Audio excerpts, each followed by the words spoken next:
Programa 3. Ángulos.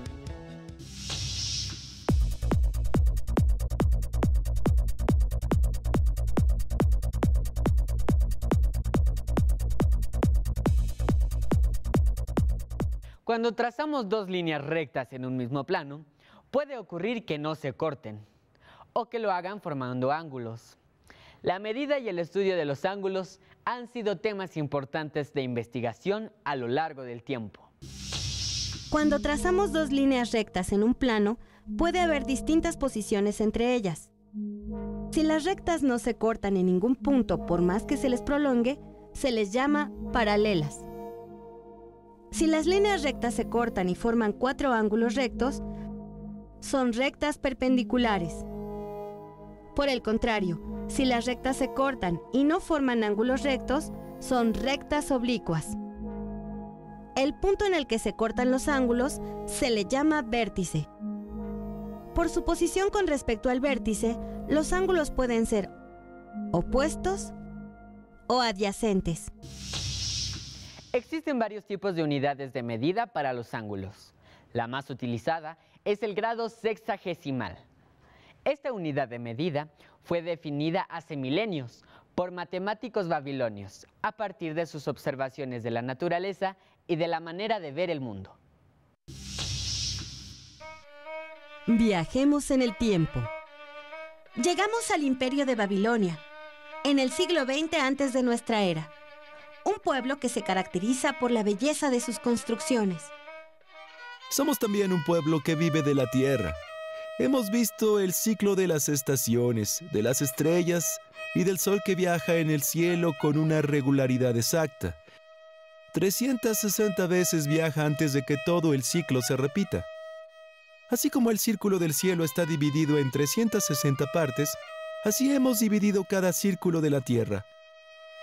Y cada parte la dividimos en 60, que es el número base de nuestras matemáticas. Algunos de los principios matemáticos definidos en Babilonia se utilizan hasta nuestros días.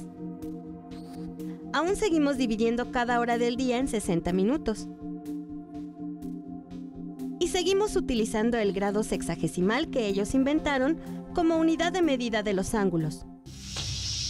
La medida de los ángulos nos permite encontrar las relaciones que existen entre los ángulos opuestos y los adyacentes.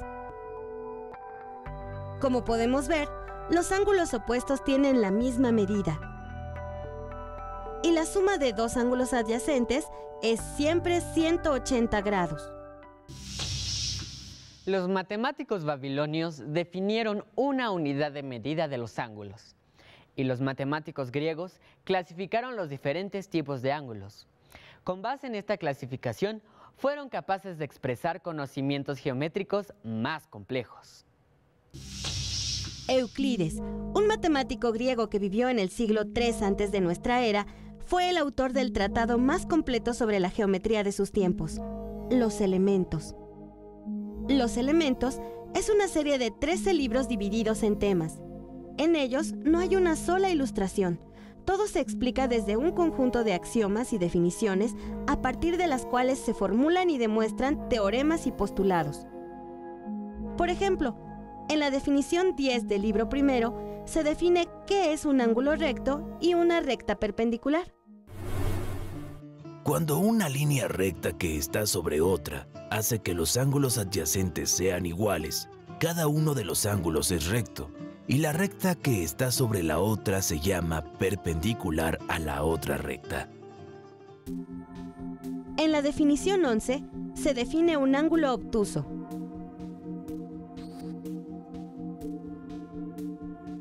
Y en la 12, un ángulo agudo.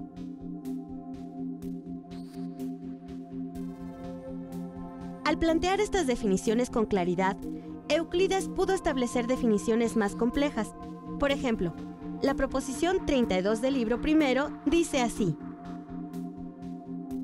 En cualquier triángulo, si uno de los lados se prolonga, el ángulo exterior es igual a la suma de los ángulos interiores y opuestos. Y la suma de los 3 ángulos del triángulo es de 2 ángulos rectos. Actualmente, además de la clasificación propuesta por Euclides, se realiza la clasificación de los ángulos de acuerdo a sus medidas en grados. Un ángulo recto mide 90 grados. Un ángulo llano, 180 grados.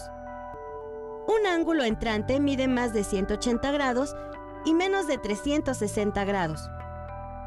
Y el ángulo perigonal mide 360 grados.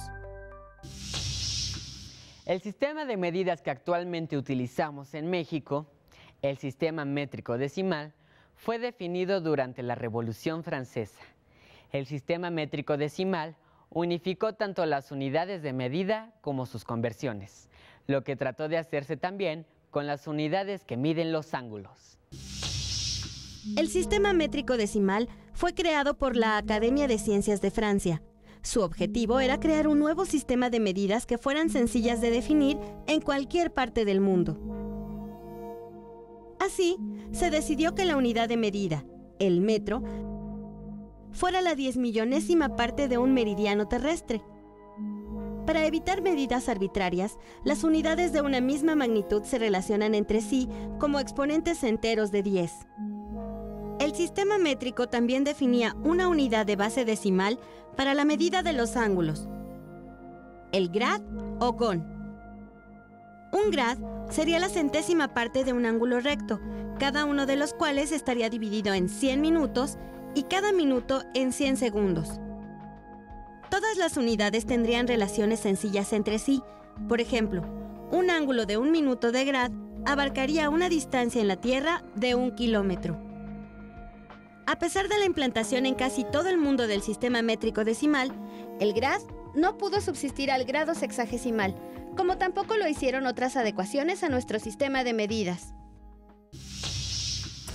¿Sabías que durante la Revolución Francesa también se intentó implantar un día decimal?